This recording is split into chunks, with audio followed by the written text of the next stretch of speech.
Bismillahirrahmanirrahim. Assalamu alaikum everyone. Welcome back. If you are new on this channel, please subscribe, like and share the video. Thank you. So yes, what we are going to study today? I am going to teach you a very important modern essay, Tolerance by E.M. Foster. There would be background of this essay, important points, detailed summary and important question with answer. So let's get started. What is meant by tolerance? Tolerance का क्या मतलब होता है? Tolerance mean to bear to endure, किसी चीज़ को बर्दाश्त करना और स्पेशली किसी बात को, ऐसी बात को बर्दाश्त करना जो कि आपके मिजाज के मुताबिक नहीं होती. So that's why the question is that कि ये ऐसे लिखा क्यों गया, ऐसी ज़रूरत क्या पेश आई कि ये ऐसे लिखना पड़ा. तो ये ऐसे लिखा है E.M. फोस्टर ने. बैकग्राउंड क्या है इस ऐसे का, सबसे पहले ये ज़रूरी है बताना कि बैकग्राउंड क्या है इस ऐसे का. सो बैकग्राउंड क्या है जनाब कि उस टाइम पीरियड चल रहा था वर्ल्ड वॉर्स का. अब वर्ल्ड वॉर क्या होती है, जब डेफिनेटली दुनिया की सुपर पावर्स आपस में झगड़ने लग जाती हैं. और टाइम पीरियड क्या था, जिस सबसे पहले फर्स्ट वर्ल्ड वॉर हुई, दैट वाज 1914 टू 1918. इसके बाद सेकेंड वर्ल्ड वॉर हुई 1939 टू 1945. तो ये टाइम पीरियड चल रहा था. आप सोच सकते हैं कि एक वर्ल्ड वॉर हुई, फिर उसी टाइम पीरियड में थोड़े से टाइम के बाद दूसरी वर्ल्ड वॉर हो गई. तो दुनिया का क्या हशर हो चुका होगा. डेफिनेटली मेंटली एक तरह से दुनिया बिल्कुल एक chaotic state of mind, chaos कहते हैं ना, हर चीज़ बिखरी हुई मुंतशिर होना. तो डेफिनेटली माइंड की स्टेट भी थी वो क्योटिक हो चुकी थी. लोग एक दूसरे से छोटी छोटी बातों पर झगड़ रहे थे, एक दूसरे की बात को बर्दाश्त करना मुश्किल हो गया था, बिकॉज हर किसी की अपनी करंट स्टेट थी वो अच्छी नहीं चल रही थी.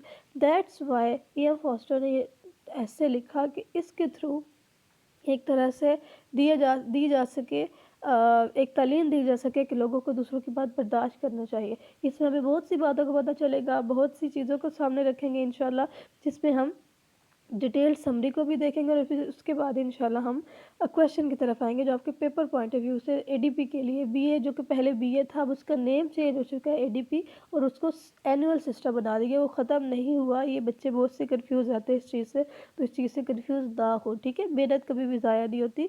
आपका एक साल गुजर चुका है, जिन बच्चों का और जिन्होंने एडमिशन लिया वो परेशान बिल्कुल ना हो. तो अब देखिए जनाब, सबसे पहले आप समरी की तरफ आते हैं. समरी में सबसे पहले इंट्रोडक्शन की तरफ आते हैं.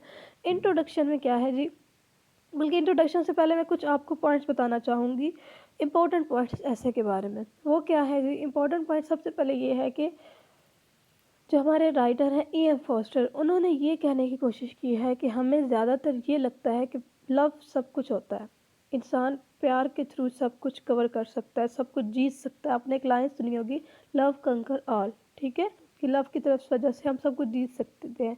लेकिन हमारे जो राइटर हैं E.M. फोस्टर वो इससे एग्री नहीं करते. उनके अकॉर्डिंग ये है कि हम हर इंसान दूसरे इंसान से प्यार मोहब्बत नहीं कर सकता. एक कोने में बैठा हुआ इंसान दूसरे कोने में बैठे इंसान से, दुनिया के दूसरे कोने में बैठे हुए इंसान से कैसे प्यार कर सकते हैं जबकि उसको जानता ही नहीं है. This is the gist of the idea. तो यहाँ पे क्या ज़रूरत होती है, यहाँ पे टॉलरेंस की, बर्दाश्त की ज़रूरत होती है. जो भी अजनबी इंसान होते हैं हम उन हर किसी से प्यार नहीं कर सकते. इसलिए अगर उनसे सामना वास्ता पड़ जाए तो उनकी बात को बर्दाश्त करके ही आप एक अच्छे स्पेस से ज़िंदगी गुजार सकते हैं और पीस दुनिया में रख सकते हैं. तो ये पहला पॉइंट है. डेफिनेटली दूसरे पॉइंट अगर मैं आपको बताऊँ तो उन्होंने एक बात बताई कि जैसे जर्मन और ब्रिटिशर ये आपस में एक दूसरे से प्यार नहीं कर सकते, बिकॉज इनके दरमियान वॉर रही है, एक दूसरे से नफरत करते रहे, तो ये कैसे एक दूसरे से प्यार कर सकते हैं. सिमिलरली इंडिया और पाकिस्तान के एग्जांपल ले लें कि पाकिस्तान और इंडिया के लोग कैसे एक दूसरे से प्यार कर सकते हैं, क्योंकि वो एक दूसरे से नफरत करते रहे काफ़ी अर्से तक. और दूसरी सबसे इम्पोर्टेंट बात, वो एक दूसरे से अजनबी है, वो जानते ही नहीं है. तो कभी ज़िंदगी में उनका इनकाउंटर हो जाए, एक दूसरे से मिलना जुलना हो जाए, तो क्या करेंगे वो डेफिनेटली एक दूसरे की बात को बर्दाश्त करेंगे. यही एक ऐसी चीज़ है, यही एक ऐसा तरीका है जो इंसान को क्या कर सकता है, ज़िंदगी में आगे बढ़ने दे सकता है और ज़िंदगी की मुश्किलात को कम कर सकता है. और एक जो इम्पोर्टेंट टर्म यूज़ की है रिकन्स्ट्रक्शन की, RECONSTRUCTION, रिकन्स्ट्रक्शन क्या होता है. रिकन्स्ट्रक्शन में री मतलब दोबारा, कंस्ट्रक्शन मतलब तामीर करना. तो वर्ल्ड वॉर के बाद जो दुनिया के हालात हो चुके थे, तो उसके थ्रू क्या करना, दुनिया को दोबारा से बनाना, दोबारा से पहली वाली जगह पे लेके आना. तो दैट इज़ कॉल्ड रिकन्स्ट्रक्शन. तो टॉलरेंस एक ऐसा तरीका है E.M. फोस्टर के अकॉर्डिंग जिसको हम क्या कर सकते हैं, दुनिया को दोबारा से अपनी जगह पे ला सकते हैं. ये पॉइंट हो गया. सबसे इम्पोर्टेंट पॉइंट ये है कि जी वो खुद टॉलरेंस को एक तरफ से नेगेटिव एबिलिटी कह रहा है। अब ये देखें, एक इंसान टॉलरेंस पे पूरा ऐसे लिखे और फिर ये भी कह रहा है कि ये डल और बोरिंग है। क्यों डल और बोरिंग है? बिकॉज फॉर एग्जांपल कोई इंसान आपको एक तरह से थप्पड़ मार रहा है, ठीक है, आप आगे से बर्दाश्त कर रहे हैं, फिर मारा, फिर बर्दाश्त कर, 3-4 बार मारेगा, आप बर्दाश्त करेंगे, तो पहला इंसान तो यही समझेगा ना कि आप बुज़दिल है। तो एक तरह से ये क्या है, एक तरह से इसको नेगेटिव एबिलिटी भी समझा जाता है। कुछ जो राइटर्स हैं वो उनके अकॉर्डिंग ये नेगेटिव भी है। इसको भी इंशाल्लाह आगे हम डिस्कस करेंगे। तो ये सारी चीज़ें, ये सारे पॉइंट्स इंपॉर्टेंट है। अब आते हैं हम समरी की तरफ। समरी में सबसे पहले इंट्रोडक्शन है। इंट्रोडक्शन में E M Forster wrote about the virtue needed most in the post world war. ये फोस्टर किसके बारे में बताता है कि ऐसी एबिलिटी, ऐसी चीज़, ऐसी डिमांड है हमारे पास, क्या कहते हैं कि जो सबसे इम्पोर्टेंट है, जो चीज़ ज़रूरत है वर्ल्ड वॉर के बाद की, वो क्या है? According to him it's not love. उसके अकॉर्डिंग ये लव नहीं है। एज मैनी माइट एडवोकेट, जैसे कि बहुत से इसके हक पे बात करेंगे, but tolerance which is needed to rebuild the world torn by the world war. Torn होता है फटा पुराना, बिल्कुल एक तरह से चीज़ जो टूट चुकी होती है, ठीक है। तो यहाँ पे क्या है, जो वर्ल्ड वॉर के बाद दुनिया के हालात हैं, उसके लिए आपको क्या है, उसके लिए बर्दाश्त की ज़रूरत है बजाय कि प्यार की। क्यों? ये मैं आपको इंट्रोडक्शन में पहले डिटेल में पॉइंट्स में बता चुकी हूँ। दूसरा पॉइंट है हमारे पास जी, दैट इज़ रिकन्स्ट्रक्शन। मैंने आपको बताया री मीन दोबारा, कंस्ट्रक्शन मीन तामीर करना। तो यहाँ पे इस पैराग्राफ में पूरे में ये फोस्टर यही कह रहा है कि जितने भी आर्किटेक्चर्स मिल जाए, ठीक है, यहाँ पे देखें, जितने भी आर्किटेक्चर्स मिल जाए, कॉन्ट्रैक्टर्स मिल जाए, इंटरनेशनल कमिश्नर्स मिल जाए, मार्केटिंग बोर्ड्स मिलके बैठ के डिसीजन कर ले, जब तक उनका सही एक तरह से सही पॉइंट ऑफ व्यू सामने नहीं होगा, जब तक वो सही इंसान की अपनी मेंटल एबिलिटी को ठीक नहीं कर सकते ना, तब तक वो दुनिया को दोबारा से नहीं बना सकते, ठीक है। यहाँ पे देखें, people talk of rebuilding the world और reconstructing the civilisation of the war. Such a task is not possible unless the right attitude towards it। जब तक हम सही एटीट्यूड इस तरफ नहीं लेके जाते, तब तक वो टास्क हम अचीव नहीं कर सकते। आगे मैंने आपको बताया कि ये सारे मिलके जितनी भी कोशिश कर ले, तब तक ये सारे लोग नहीं दुनिया को ठीक कर सकते या रिबिल्ड नहीं कर सकते, जब तक सही एटीट्यूड नहीं अपनाए। और सही एटीट्यूड क्या है? डेफिनेटली वो है आपका टॉलरेंस, ठीक है। अब beautiful London can not be built unless the resident want it. तब तक वो दोबारा से लंदन अपनी सिचुएशन में नहीं आ सकता पहली वाली में, जब तक उसके रहने वाले ना इसको चाहे कि वो पहले जैसा हो, और दे हैव राइट एटीट्यूड, ना वो कि अपने एटीट्यूड को ठीक करे, ठीक है। अब आगे लव की बात हो रही है, मोस्ट इंपॉर्टेंट। लव और टॉलरेंस में डिफरेंस बताएंगे और बताएंगे कि इसमें से क्या ज़रूरी है। So what is the most important virtue needed in the post world war world, ठीक है, कि दुनिया में जो जंगें हो चुकी हैं, उसके बाद सबसे इम्पोर्टेंट कौन सी चीज़ चाहिए? डेफिनेटली वो लव तो नहीं है। Most people would say love. बहुत से लोग क्या कहेंगे कि वो लव है। Foster does not agree with it. Foster उससे एग्री नहीं करता। ये पॉइंट मैं आपको क्लियर कर चुकी हूँ स्टार्ट में। सो फोस्टर क्या कहता है? Love is a great force in private life. बहुत इंपॉर्टेंट कोटेशन है बच्चों। ये आपने क्या करना है, जब भी क्वेश्चन करना है ना, उसको इसमें ऐड करना है। Love is a great force in private life. It is needed, it is Indeed the greatest of all thing. वो इस बात को मानता है कि बेशक जो प्यार है, जो लव की फोर्स है, वो बहुत ही स्ट्रॉन्ग है, लेकिन प्राइवेट लाइफ है, दो लोगों के दरमियान, फैमिली के दरमियान। लेकिन but love is public affair does not work. लेकिन जो पब्लिक अफेयर, जो आप बाहर के मामलात में आते हैं, तब फॉर एग्जाम्पल हम किसी कॉलेज में काम करते हैं, तो वहाँ हम किसी से प्यार नहीं कर सकते। हमें अगर किसी की बात बुरी लगती है तो हम उसको बर्दाश्त कर सकते हैं, लेकिन हम हर किसी से प्यार नहीं कर सकते। Christian civilization during the Middle Ages and the French revolutionists tried to it but failed। कि ये जो लोग थे, इन्होंने कोशिश की, ठीक है, कि इन्होंने ऐसी कोशिश की कि वो लव को एज आ वेपन यूज़ करें और उसके थ्रू दुनिया को ठीक कर सकें, लेकिन वो फेल हो गए। देखिए अब एंड पे है, fact is the fact is when fact is we can love only what we know personally. हम सिर्फ उससे प्यार कर सकते हैं जिसको हम जानते होते हैं। अब दुनिया के चौथे कोने में कोई इंसान बैठा हो, हम उससे कैसे प्यार कर सकते हैं जब तक हम उसको जानते नहीं, हमें उसकी कोई एबिलिटी अट्रैक्ट ही नहीं कर रही, ठीक है। यहाँ तक बात होगी लव की। कोई आपसे पूछे कि लव के बारे में E.M. फॉस्टर के क्या व्यूज़ थे, तो आप ये सारे डेफिनेटली बता सकते हैं। अब बात आ रही है टॉलरेंस की, ठीक है। टॉलरेंस की बात की जा रही है। अब डेफिनेटली उसके हक में बात करेगा, लेकिन उसको थोड़ा डल और बोरिंग भी प्रूव करेगा। कैसे, आइए देखते हैं।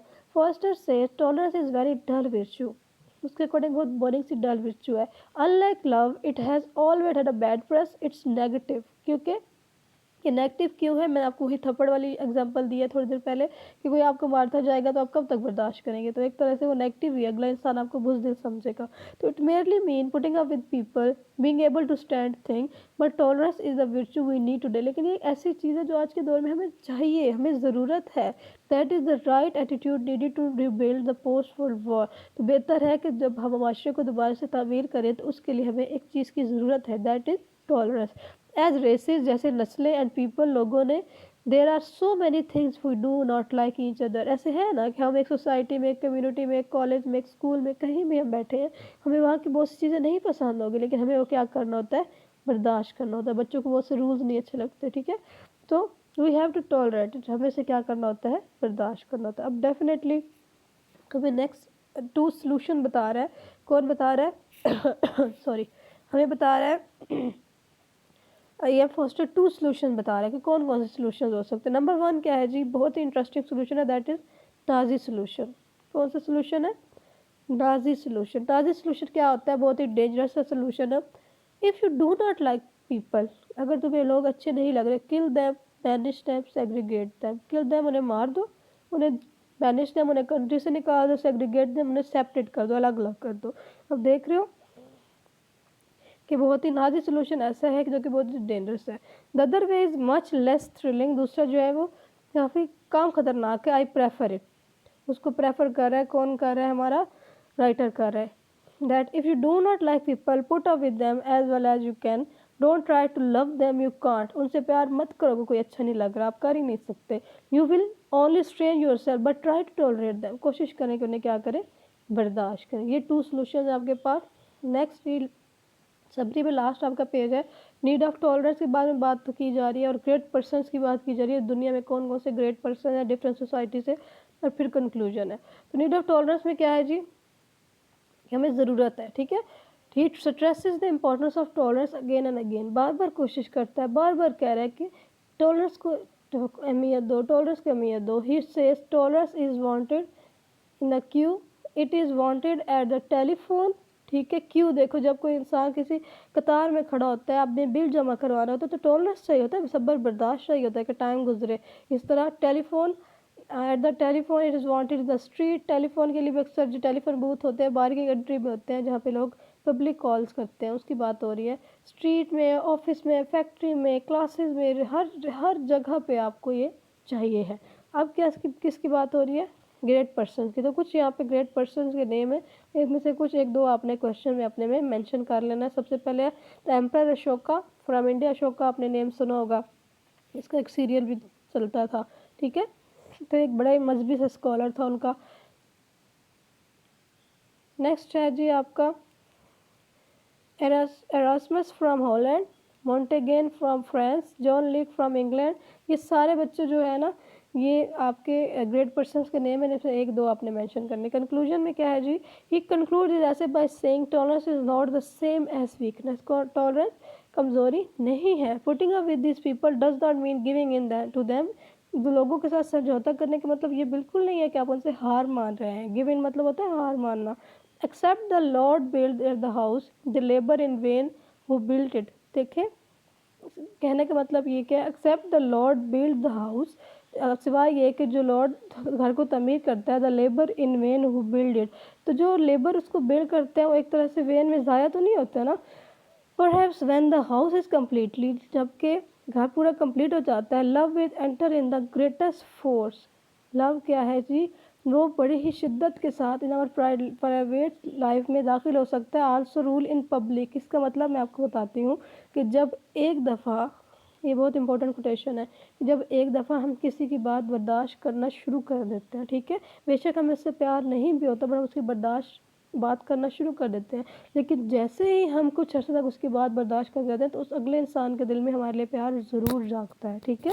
ये आपका जिस्ट ऑफ द आइडिया, ये आपका एंड पे आपने ये कोटेशन ऐड ज़रूर कर लेनी है। यहाँ तक बच्चों आपका क्या हो गया, आपकी समरी हो गई। अब हम चलते हैं इंपॉर्टेंट क्वेश्चन की तरफ। तो 2 क्वेश्चन यहाँ पे मैंने मार्क किए हैं। नंबर 1 इज़, ये छोटा सा क्वेश्चन है।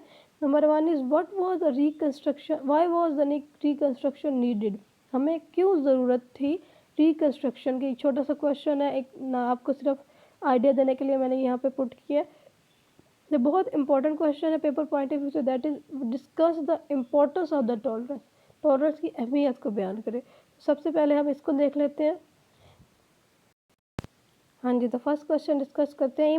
E.M. फॉस्टर रोड दिस ऐसे आफ्टर सेकेंड वर्ल्ड वॉर। ये मैं आपको बता चुकी हूँ कि सेकेंड वर्ल्ड वॉर के बाद उन्होंने ऐसे लिखा, he masterfully depicted the complexity and subtleties of civilisation in those disorderly time. उस टाइम जो डिसऑर्डर था, डिसऑर्डर होता है जो एक चीज़ प्रॉपर सीक्वेंस में नहीं चल रही होती या इंतशार का शिकार होती है, तो उस वक्त जो पेचीदगियाँ चल रही थी उस टाइम पे, उसको बड़े ही अच्छे तरीके से क्या किया उन्होंने, बयान करने की कोशिश की। So they destroy not only the lives and property of nation, but also destroy the ideals and the ideological foundation of a nation।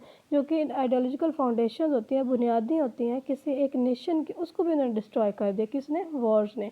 Similarly the Second World War destroyed everything and left behind a looming shadow of chaos and nada। क्या है जी? बिल्कुल chaos मैंने अभी आपको बताया, ऐसा जो इंतशार, बिल्कुल हर चीज़ बिखरी हुई है, फैली हुई है। तो इन वर्ल्ड वॉर्स की वजह से ये सब कुछ हो गया था। दैट्स वाई रिकंस्ट्रक्शन ज़रूरी थी। In this situation the whole world felt the need of rebuilding the civilisation. देखो एक तरह से अल्लाह माफ़ करे, ज़लज़ला आ जाता है, अर्थक्वेक जब आता है तो घर बिल्कुल, अगर कोई गिर जाए तो टूट फूट जाता है। तो हर किसी की कोशिश होती है कि दोबारा से ये घर बनाए और उसको बिल्ड करे, और एक खुशी होती है ताकि सारी चीज़ें जो बिखरी हुई चीज़ें वो ख़त्म हो जाए। सिमिलरली पूरी दुनिया के हालात उस टाइम ऐसे ही थे, हर कोई यही चाह रहा था कि रिबिल्ड हो, सिविलाइजेशन दोबारा अपनी जगह पे आए। The situation demanded that all people should get ready for the reconstruction of the world. The reconstruction were bound to be physical, ideological and material. ठीक है, फिजिकल भी थी, आइडियोलॉजिकल भी थे, जो आइडियोलॉजिकल जो नज़रिए थे, एंड मटीरियल जो कि वैसे भी जो नुकसानात हुए थे उसको भी पूरा करने के लिए। तो even Foster discuss the way in which the purpose might be attend. उस बेचारे ने एक तरह से यही कह सकते हैं ना, उन्होंने पूरी कोशिश की एम फोस्टर ने कि ऐसे ऐसे ऐसे इसलिए लिखा ताकि ऐसे हमें तरीके बता सके जिसकी वजह से दोबारा से एक तरह से आपकी जो सिविलाइजेशन है वो दोबारा से बिल्ड हो सके। तो ये छोटा सा क्वेश्चन था आपको इसका पता होना चाहिए। अब नेक्स्ट जो important question that is discuss the importance of tolerance. ये आपके पेपर पॉइंट ऑफ व्यू से बहुत इंपॉर्टेंट है, इसको आपने देख लेना जी। सबसे पहले this essay has been written by M Foster. सबसे पहले आप क्या करते हैं, जो भी आपके पास राइटर होता है उसका पूरा इंट्रोडक्शन दे देते हैं, थोड़ी बहुत 2-3 लाइनें लिख देते हैं। He discusses the nature, the importance and use of tolerance in our modern times, कि हमारे मॉडर्न टाइम में इसकी क्या नेचर है, क्या ज़रूरत है और क्या इसके यूजेस हैं। The tolerance mean to accept the views of others open heartedly and without any malice, बगैर किसी कीना के, बगैर किसी प्रॉब्लम के, किसी दूसरे के व्यूज़ को एक्सेप्ट करना, उसको सुनना। हमारे में बर्दाश्त नहीं है ना, हमें लगता है कि जो हम कह रहे हैं वही ठीक है, तो वो चीज़ नहीं होनी चाहिए। One should respect one's own opinion, एक इंसान को अपने ओपिनियन पर की रिस्पेक्ट करनी चाहिए। Similarly as well as the opinion of the other people, और दूसरों की भी रिस्पेक्ट करनी चाहिए, दूसरों के ओपिनियन की भी। It is the way in which we can create a balance between different ways of life. इस तरह हम एक तवाज़न क्रिएट कर सकते हैं। We should adopt the theory of life and the theory of live and let live, जियो और जीने दो, आपने सुना होगा, तो हमें वो चीज़ क्या है, अपनानी चाहिए। Today the world is full of people, आजकल ज़्यादा पॉपुलेशन ज़्यादा होती जा रही है ना, तो trade and quick ways of transportation have change the world into a global village. Global village की टर्म भी आपने सुनी होगी कि इंटरनेट आ गया और एक डिफरेंट रोड्स बन चुके हैं, तो एक दूसरे से रब्ता बहुत ईजी हो गया। तो दुनिया बिल्कुल एक विलेज की तरह जो कि आपस में कनेक्टेड है वैसे बन चुकी है। तो जी इसलिए फ्लेक्सिबल होना, इसलिए हमारे क्या है, इंसान को अपने रवैयों के अंदर एक तरह से फ्लेक्सिबिलिटी लानी चाहिए। ये आपने देख लेना, nation are quickly merging into others. Nation एक दूसरे में क्या है, मर्ज करी, एक दूसरे के साथ जल्दी कनेक्ट हो रही है बहुत easily. In modern society different nation, races and classes have to live together, और डेफिनेटली सबको एक दूसरे के साथ मिल के रहना पड़ता है। आपने एक लाइन सुनी होगी, man is a social animal, इंसान एक दूसरे के साथ उसको मिल के रहना पड़ता है, वो अकेला नहीं रह सकता। डेफिनेटली नेशंस को भी एक दूसरे से हेल्प लेनी पड़ती है। तो इसलिए क्या है जी, टॉलरेंस बहुत ज़रूरी है. The writer further says that there are not too many example in history where tolerance has been use. अब हिस्ट्री में बहुत सी एग्जाम्पल ऐसी नहीं है. इंसानों को क्या है जी, उसमें क्या किया गया है, उसमें टॉलरेंस को यूज़ किया गया है. That's why if we look at the history of mankind, इसलिए जब हम इंसान की हिस्ट्री की तरफ देखते हैं, it is nothing but a heap of इंट्रीग्यूज, conspiracies, murders, massacres, war and fanaticism. जो हमें सिर्फ और सिर्फ क्या मिलता है, एक दूसरे के खिलाफ प्लॉटिंग, एक दूसरे के खिलाफ कत्ल करना, एक दूसरे का जंगें और ये सारी चीज़ें, एक दूसरे के साथ मुहिम चलाना. तो ये सारी चीज़ें हमें नज़र आ रही होती हैं. He thinks that the only way to purge the human condition is to flourish the spirit of tolerance in people. सिर्फ यही एक तरीका है इंसानियत को बचाने का, इंसानियत की हालत को दुरुस्त करने का. That is tolerance. It is the way of democracy and it has been advocated by almost all religion. और ये एक ऐसी चीज़ है जो कि हर रिलीजन ने इसको अपनाने को कहा गया है. ये हो गया जी. The this there is another way, एक और वे है हमारे पास to live in the world. Is that the way of Nazis. अभी मैंने आपको नाजी सोल्यूशन बताया ना, जो आपको अच्छा नहीं लगता उसको मार दो. ठीक है, कितना फजूल सा सोल्यूशन है. डेफिनेटली इसको कोई भी अपना नहीं सकता. आपको ज़िंदगी में बहुत से लोग बदाम पसंद होंगे, तो आप सबको तो नहीं मार सकते ना. तो आपने ये वही चीज़ें हैं जो जर्मनी में नाजी सोल्यूशन जर्मन था, सारी वही बात है. ये आपने इसको एक दफ़ा रीड कर लेनी है. नेक्स्ट देखें जी. नेक्स्ट आपके क्या है यहाँ पे. हाँ जी. Similarly he differs, similarly he refers to different philosophers, spiritual religious leader who have supported the doctrine of tolerance. different religions के different philosophers, different मज़ाहिब के लोगों के बारे में बताया जिन्होंने tolerance की एक तरह से इसको suggest किया. the writer suggests a therapy to cultivate the tolerance in people. Definitely therapy होनी चाहिए जिसमें लोगों के अंदर बर्दाश्त पैदा होनी चाहिए. आप खुद अंदाज़ा लगा लें आजकल कितने लोग हैं जिनके अंदर बर्दाश्त है, बहुत कम, और जिनके अंदर है लोग उन्हें बुज़दिल समझते हैं. तो ये हमारा अलमिया बन चुका है. ठीक है. So in this way one can easily understand the limitation of other and can find the reason of their attitude and opinion. The understanding gives us the ability to judge something judiciously. This will help us to tolerate the conflicting ways and opinion. तो ये सारी चीज़ें हमें क्या करेंगी कि जो conflict आ रहे हैं, कॉन्फ्लिक्ट क्या होता है, कॉन्फ्लिक्ट होता है जब कोई इंसान एक पॉइंट पे एग्री नहीं कर रहे होते, इत्तेफाक नहीं कर रहे होते. तो ये सारी चीज़ें हमें हेल्प कर रही होती हैं कि हम कॉन्फ्लिक्टिंग फेज से एक दूसरे से हेल्प कर सकें और एक दूसरे के ओपिनियन को समझ सकें. तो यहाँ पे लास्ट हमारे पास स्लाइड है, दैट इज़ हम एक तरह से इसको कंक्लूड करेंगे. M Foster compare the love and tolerance. ये भी आपको पता है. और किस चीज़ को ज़्यादा अहमियत देता है, डेफिनेटली टॉलरेंस को ज़्यादा अहमियत देता है. He says that love is important in personal life but is not effective in public life. ये भी मैं आपको बता चुकी हूँ कि अगर दो इंसानों के दरमियान है, फैमिली के दरमियान है, दोस्तों के दरमियान है, तो लव बहुत इफेक्टिव है. लेकिन जब हम किसी पर वर्किंग प्लेस की बात करते हैं, किसी पब्लिक प्लेस की बात करते हैं, तो वो इफेक्टिव बिल्कुल नहीं है. कंक्लूजन आपको यहाँ पे आ गया. Concluding the discussion, the writer urged us to be open-minded and to see not only the fault of other but also ourselves. यही है ना, कहते हैं कि जब हम शीशा देख रहे होते हैं तो हमें खुद पे गौर करना चाहिए कि हमारे अंदर क्या प्रॉब्लम्स है, क्या शॉर्टकमिंग है, हम किस तरह दूर कर सकते हैं. हमें दूसरों को फिंगर, कहते हैं ना कि जब हम किसी पे फिंगर पॉइंट कर रहे होते हैं एक, तो 3 फिंगर्स बैक हम पे पॉइंट कर रही होती हैं. तो इंसान को इस लिहाज से सोचना चाहिए.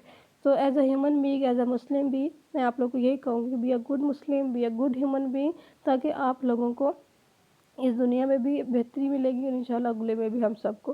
He says that tolerance is not a weakness rather is a strength. ये क्या है, एक आपकी ताकत है. कहते हैं ना कि जो बर्दाश्त करता है अल्लाह पाक के नज़दीक वही सबसे ज़्यादा अच्छा इंसान होता है. ठीक है, अच्छा मुसलमान होता है. It is the only force that can construct और रिकंस्ट्रक्ट एनीथिंग ड्यूरेबल. ये सिर्फ वही चीज़ है जो आपको, सिर्फ टॉलरेंस ही है जो कि किसी चीज़ को मजबूत और पायदार बना सकती है. I hope it's clear students. If there is any question, any query, you can ask me freely. Till then be happy, stay hopeful, stay satisfied. Remember me in your prayers and do subscribe and share my channel. Thank you so much. Jazakallah. Allah Hafiz.